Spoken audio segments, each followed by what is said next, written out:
صدر صاحب څنګه ته لږ ودرېږه حالات ښه دي ودرېږه چې دوه درې خبرې وکړو څنګه چل دی څه پریشاني دی داسې پریشانه ښکارې بس نن سبا چې کوم نه بس ګراني ډېره زیاته ده ګراني ده ډېره زیاته ده نه څه کیسه ده په مخ باندې پریشاني ده سترګې بالکل سرې دي ګورې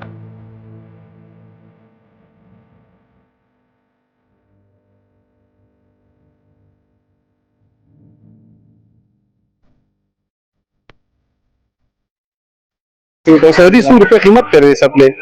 یاره چې دا چې په موږ ریټ زیات کړو زما د کیمرامین لچې ورکې په 100 به ورکې ستا د کیمرامین لچې ورکو نو دغه به بس 800 روپۍ کېږي دا 800 روپۍ تاسو به ګیره کوئ کنه تاسو به ګیره کوئ ګرانی ده دا 800 روپۍ سپلې نو ګرانی ځکه دا او دغه ګرانه خرڅو چې خپل چې په تاسو باندې سړی تصاوب د باندې غوخه ګرانه خرڅ کینې به وای ګرانی ده خو خپل دا سپلې ته پاته سو خرڅ بالکل نو زموږ با ګرانه ځکه خرڅو چې کوالټي به سړی لور کوي کنه چې څو ګرانه خرڅو نه 400 دې نو مشهور ده کوالټي به سړی لور کوي دا نه چې موږ 6 ګرام خرڅو نه دا تصاوب هم دغه وي زه پستا غوخه خرڅو ما ډو کې نه خرڅو ځکه دا تاسو غوخه په 200 روپۍ خرڅو ما لاري په موږ هم کې تلخانه خوشاله شي او ما دلته کې د سپلو په یو مارکیټ کې تقریبا 3 غنټې تیرې کړې او تاسو یقین کوئ ما دا کو نه لیدو نو سو ذهن ته مدار آل چې د سپلو والا د خلک یې رولې دي په ګران ریټ په سپلې خرڅ کړي دي کنا منګای دا بل څه وجه ده په دې سپلو والے دکاندارانو ته پوښتنه کوم چې اصل وجه سره تاسو نوم دی زماجي اسف نوم دی اسف خان دا څه کیسه ده د سحر نه را پدې خو یا 2-3 غنټې زما وش په گاک په ونلې د وجه سره وجه چې دا چې اصل کې فاینانشلی خلک کم دي لکه شانته کې کمزوري دي موږ دا مهنګای حالات او د ملک حالات چې کوم نه داسې دي کنه چې خلک هغه قوت خرید د اغي نشته ختم دي محمد عباس څنګه چل دی سګا راضي کنه الحمدلله جی بس رمضان دی نوې ټیکلي جوړی شوري اختر د پاره تاسو د مشرینه دیم راغلي دي مال واشه کشمیر ته روان دي تو واحد دکاندار په دې مارکیټ کې چراغ سره ما گا کولی دا مخوا نشتا گا کو نه خلک سره خبره دارا چې دا رمضان 15 رمضان نه پس بیا پرچونی دا شروع کی یو څه وخت د هول چلیه راځي کنه دا هول چلیه کې ورا شنو هغه چې 200-300 پیسو چې کی تاسو سره یو چې بیا پرچونی دا راځي دا بیا 15 رمضان نه پس راځي نوم دی عدنان خان څنګه سب گا راځي کنه یره جی په دې کال باندې خو بالکل چې نو بازارونه بالکل خراب دا څه وجه ده ټول دکانداران سر ټکای یره جی بدا د ګرانې د وجه چې دنه بس هر سړی پریشان دي او د ګرانې د وجه بس وکس سپلې ودی سړی خېټه د پارسو بندوبسو کی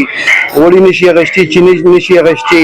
نور سوداګانې په بازارونو کې وته نومینو شیزونه لري روجه د پنو نومینو شیزونه چې ډبل په ډبل وته ګران شي دي نو سپلې و زمونږ سوادي صدر صاحب څنګه ته لږ ودرېږه حالات خري ودرېږه چې دوه درې خبرې وکړو څنګه چل دی څه پریشاني دی داسې پریشانه ښکارې بس نن سبا چې کوم نه بس ګراني ډېره زیاته ده ګراني ده ډېره زیاته دي او د دې د وجې چې کوم نه بس بازارونه ټول خراب دي ملکي حالات خراب دي نه به زموږ بازارونه ټول خراب دي لاري سیزن دی او سهار نه را پدې خو د 100 جوړې سپلې خرڅ کړې یاره مونږ خو له اوسه پورې یو جوړه نه راخلو نه د خرڅ کړې نو درته وایي چې وجه څه ده ولې ګاټ نه راځي نو بس هر څه ګران دي نو سپلې چې کوم نه مخې به خاردانه ورچا باغشتي اوس نن سبا چې کوم نه بس غوري چيني ولا داسې نه ګران دي تاسو سپلې هم ګران کړې نو سپلې خو خامخا ګران دي چې میټیریل ګران دي میټیریل ګران دي نو خرڅه په زموږ زیاته راځي دلته چې کوم نو هر خوراک ګران شو دا غي د وجې چې کوم نو ګاټ نه راځي چې مخې په 2000 سپلې کې د 15000 کې حساب پرون دې څه جوړه خرڅ کړې یاره تقریبا 3 ورځې شیدان نه راخلل 3 ورځې شو چې یو جوړه نه راخلل تاریخ ته او کده دا دکان مراد زره دکان راوړه و کتون کو ته یو خایا چې دا سه د بهترین ډیزاین سپلې پکې پرتی دي دومره خپل کلرونه دي ور سره دومره د خپل کوالټیز سپلې ور سره او ډېر سحر نه داسې ناشته دی یو جوړم نه خرڅه کړي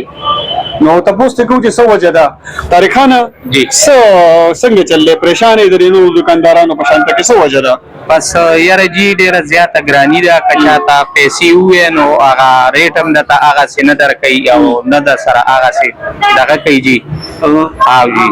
نو د ګرانې په وجه باندې جی بس زموږ روزګار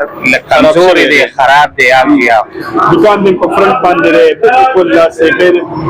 هغه په څونه د کوالټي کلیئر سره چې ستا دا حل دی نو چې دا کوم دکانونه په مارکیټ کې هغه بیخي هغه بیک سایډ ته دي دا هغوی سره دا شان کې شوکیس هم نشته د هغوی به څه حل وي؟ هغه جي زمونږ نه هم زیات پریشانه دي خفه دي هم ډېر ورځو ته سترګې وي جي چې یاره مونږ به دې کې مزدوري وکړو چا نه هم پیسې قرض اخیستي دي هغه به ورکړو